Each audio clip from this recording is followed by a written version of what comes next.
Okay, second part of Truman's administration. Truman sets up this sort of national security state. We've got a couple other things. The NSC is going to do something that's extremely important for this whole time period. And so as we approach that, you'll see why it becomes so significant.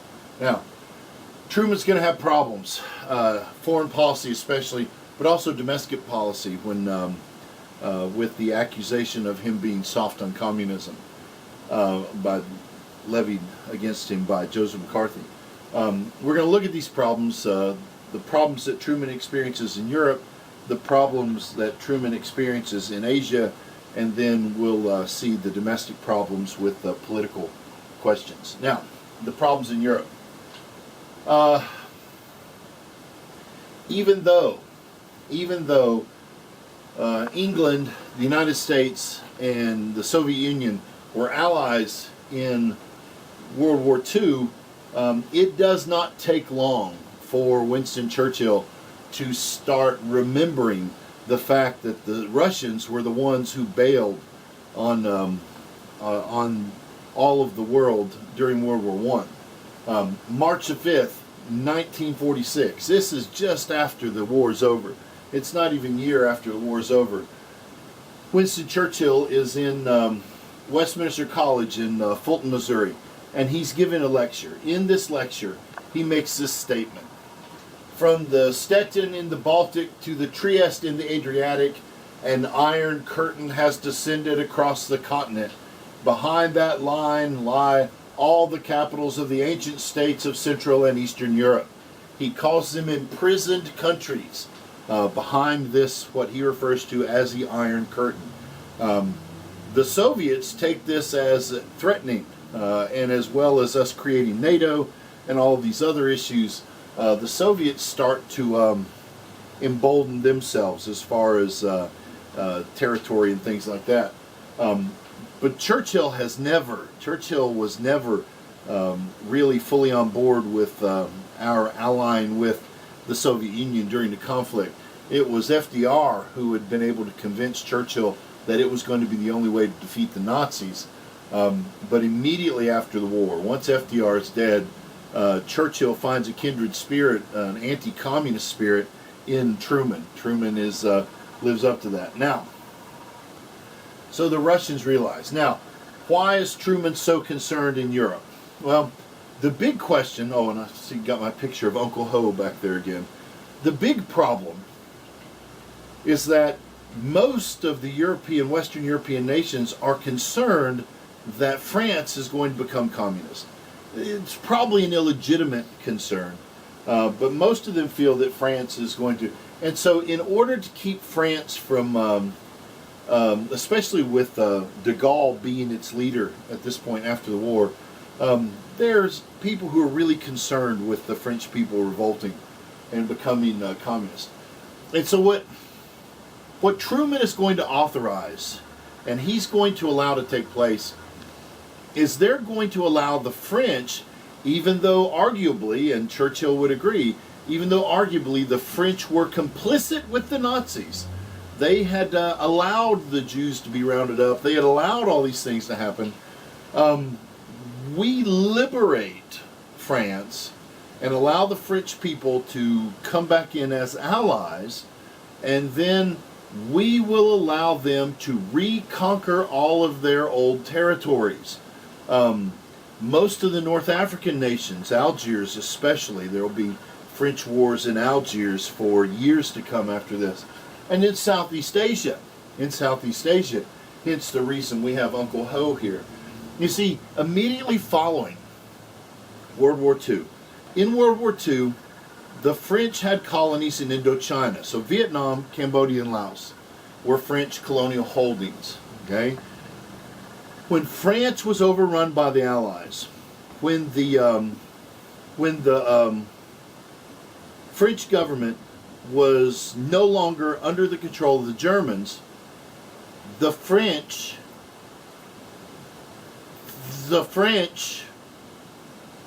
were no longer in control of Vietnam, and so the Japanese took control of Vietnam. So when Ho Chi Minh helps American soldiers and sailors and flyers return to their lines, when the Japanese surrender, the French, Ho Chi Minh fully expected the Americans to side with him. As a matter of fact, there was a lieutenant colonel and a major both standing on a podium as Ho Chi Minh read his country's Declaration of Independence. And one of the, Lieutenant Colonel Vin writes in his diaries, he says, it was one of the proudest moments in his life to be present at the birth of a new independent republic. Unfortunately for Uncle Ho, a second time an American president is going to go back. Truman allows the French overlords, the French colonial powers, to come back to Vietnam. So even though Ho had declared themselves independent, because technically they were declaring themselves independent from the Japanese, because the Japanese were the ones who were in charge, but because we were so concerned about France and Europe, we allow France to have its colonies back, and this begins the sort of what's called the Viet Minh War. The Viet Minh War, where Ho Chi Minh is fighting the French from this point forward into the 1950s. So it's problems. We don't want the French to turn communist, because if they do, that puts West Germany in a very bad position, because it would have France on the one side and East Germany on the other side, and then West Germany would be completely surrounded by communists. And so we allow the French enormous latitude with these colonial holdings during this period. So, next crisis for Truman is a little thing called the Berlin Crisis. Okay, the Berlin Crisis. This is the city of Berlin. Okay, it's the city of Berlin. It's in the middle. I guess over here is West Germany, and then 80 kilometers from into East Germany is where you get to West Berlin. So you've got Checkpoint Alpha, Checkpoint Bravo, and then here Checkpoint Charlie, going from the British sector into East Berlin, into the Soviet sector. Now, this city, this whole city of Berlin, is divided amongst the Allies. The French sector, the British sector, the American sector, and the Soviet sector.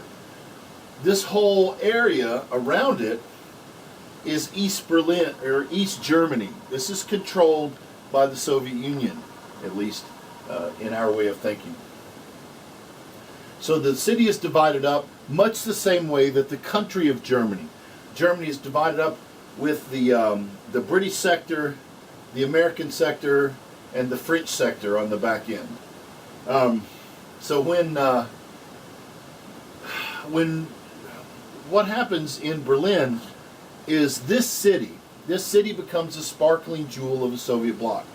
When I was in the Army, I played rugby on the post rugby team. We got invited to come to West Berlin, to the British sector, and play the British team. Okay, so we were over here in West Germany, and we came into East Germany, and then we came into West Berlin.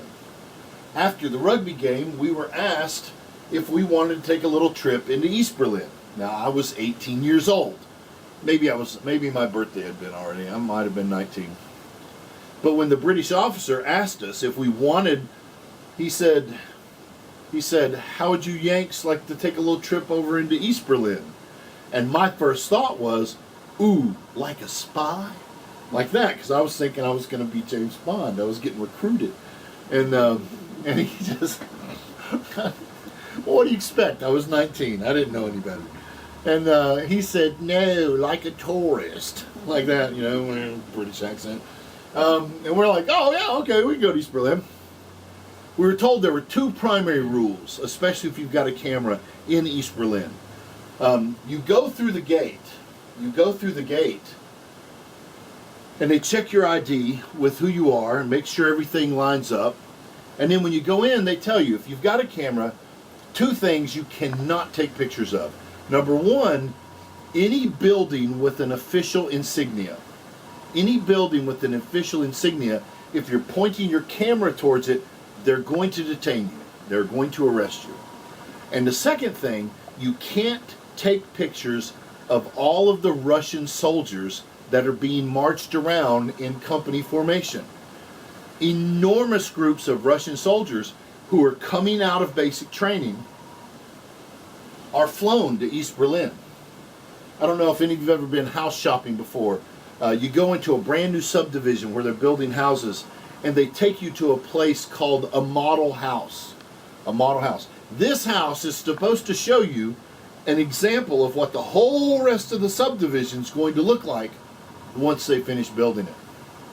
Basically, for all of the soldiers in Russia who are going through basic training, they get to spend 3 days at the end of their training coming to East Berlin. Because this, they tell them, is what the world will look like once we vanquish the imperialist pigs. Once we get rid of them, this is what we can make the world look like. In Berlin, you can buy anything.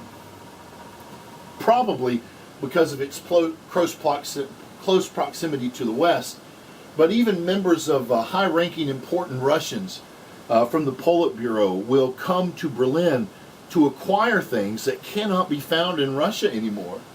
And so we're not allowed to take pictures of the troops. We're not allowed to take pictures of the building.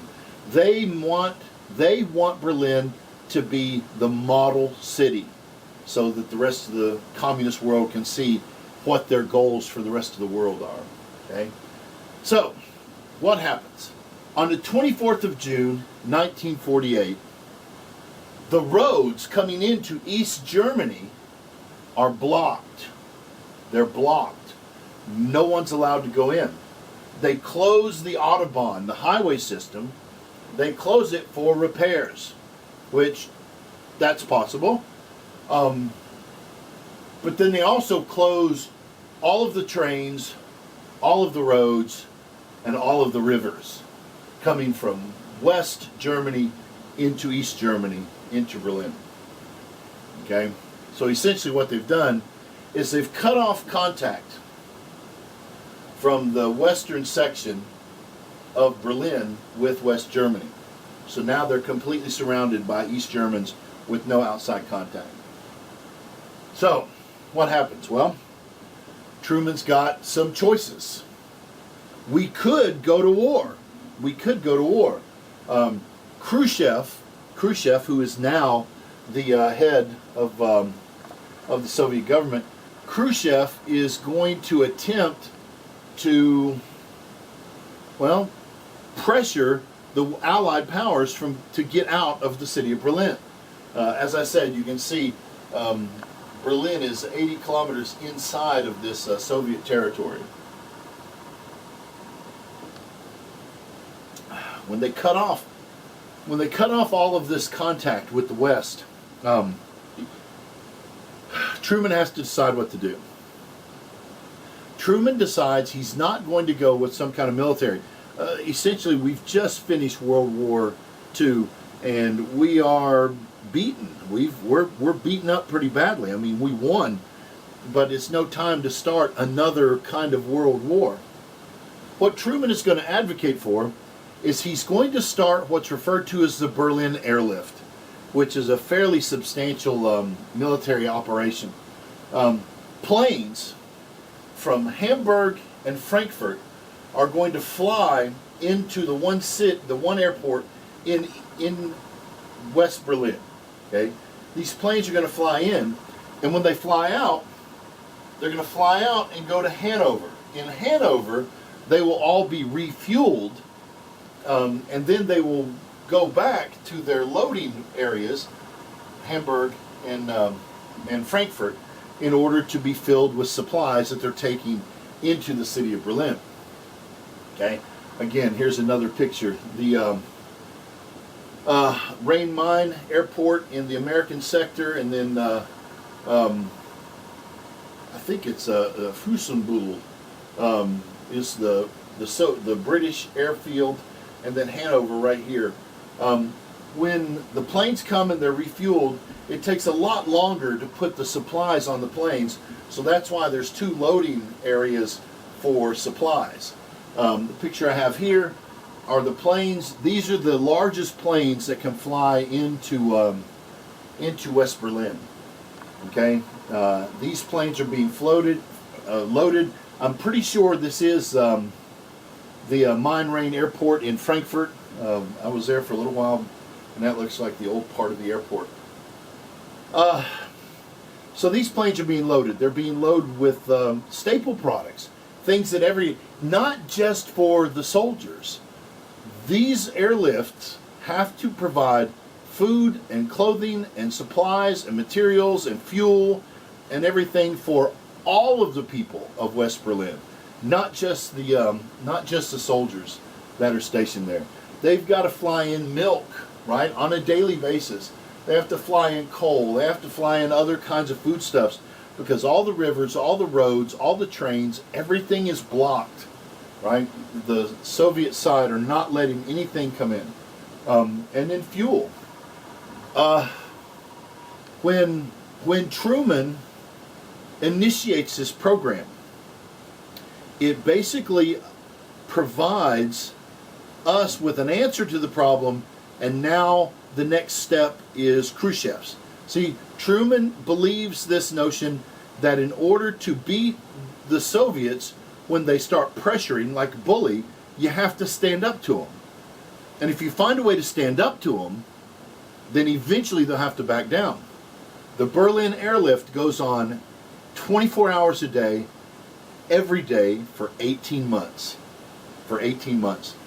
These planes, these are old retired planes. These aren't the big planes that we were using in World War II. These are small cargo planes. These planes are flown out. 3 shifts of pilots. Each pilot and co-pilot, each crew takes 1 shift. They do a round trip and they stop and they rest until their turn comes around again. And so these pilots are flying these planes nonstop. They're flying these planes nonstop. The planes are getting to the point, because they don't have time to put them out of service for a month so they can do routine. So they only are able to do the most routine maintenance on these planes. Some of these things are being held, as we would say here in the South, some of them are being held together with duct tape and prayers, right? Because there's a lot of these planes that probably are not skyworthy, but they couldn't stop flying. They couldn't stop flying. And as you can see, the big trucks lining up each one of these planes to start loading the cargoes into them, and they just go on off and take off. The planes will come back to Hanover, get refueled, and then fly back and get back in line. The pilots will get off, and the new pilots will come back on. Again, it lasts for 18 months, but the people in West Berlin are going to remember. Later, we're going to watch John F. Kennedy when he gives a speech in Berlin, where he's going to mention General Clark, who had been in charge of Berlin. He was in charge in Berlin when the airlift, and he was the one making sure when Kennedy mentions his name, the German people in West Berlin, they just rise up and start cheering. They will not stop cheering until Kennedy brings him up on the stage and they all get to cheer for him. They remember. They remember what he did. So, in this airlift, Truman's standing up to the communists. He's thwarting their plans. He's making it possible for these people to stay without having, and he's forcing Khrushchev to decide whether he wants to take another step. Eventually, at the end of the 18 months, Khrushchev backs down, and the Autobahn opens again, and the trains are allowed to run again. In Truman's autobiography that he wrote after his presidency, when he gets to this point, he says that it's a good thing that Khrushchev backed down when he did, because Truman had no idea if we were able to continue at this pace for another 3 months. He had no idea if we were going to be able to do it anymore. Plus the planes were ready to fall out of the sky. So the simple fact of what's going on in Berlin. Now, in response to this, even though the Berlin airlift failed, what the communist groups are going to do, they're going to create what's called the Warsaw Pact. Now, as far as we're concerned, it's the Soviet Union and Moscow who's in control of this confederation. But they refer to it as the Warsaw Pact.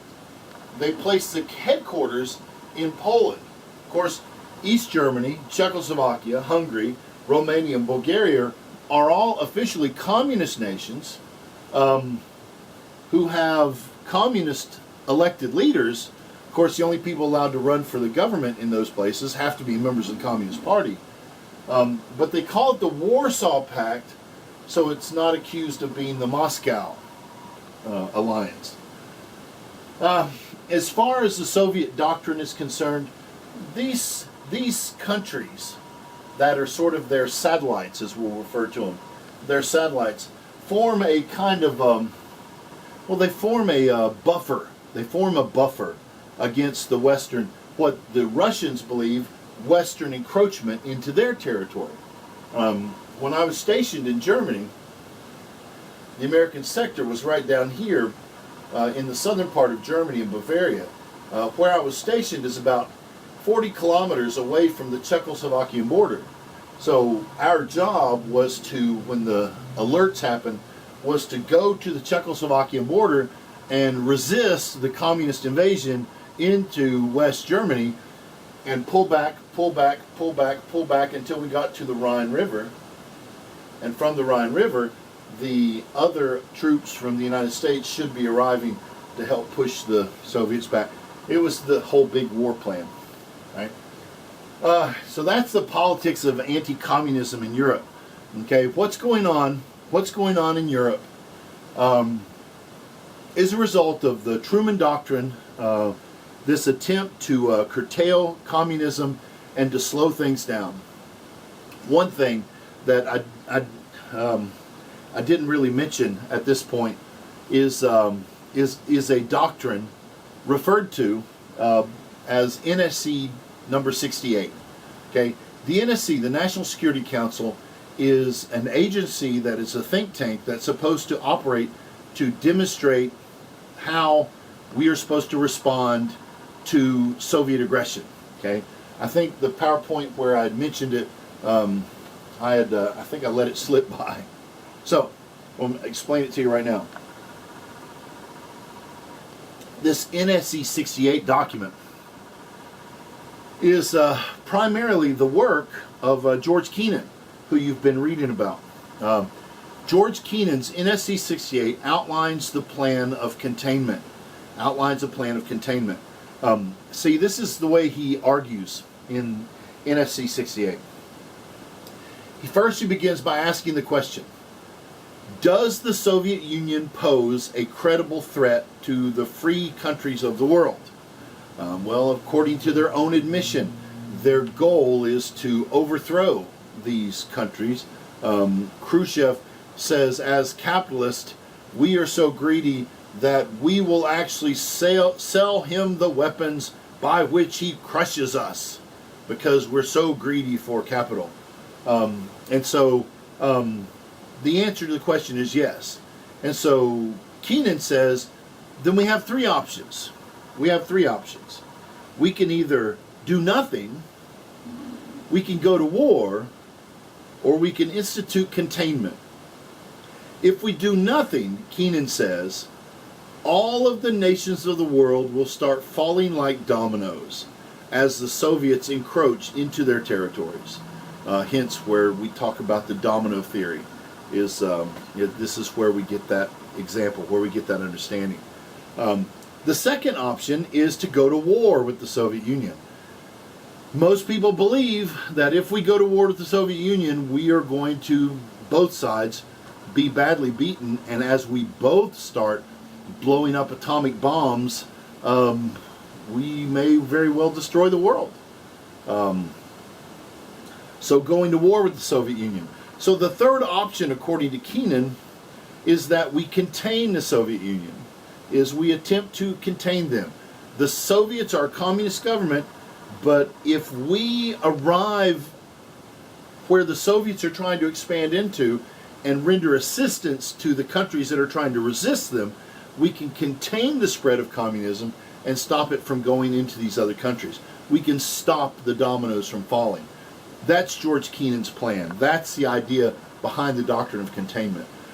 Some people today will say that this was just sort of a scare tactics and nobody was really in danger and all these kinds of ideas. But if you've ever listened to Khrushchev as he addresses the United Nations, there was no scare tactic. This was their stated goal. This was their stated plan. We will crush you, we will crush you, as he pounds his shoe on the podium at the United Nations. That's the conflict that's going on with Truman in Europe. Next, we're going to come and we're going to look at the conflict in Asia, which basically boils down to, two, but to a lesser degree, three areas. The first, Korea; the second, China;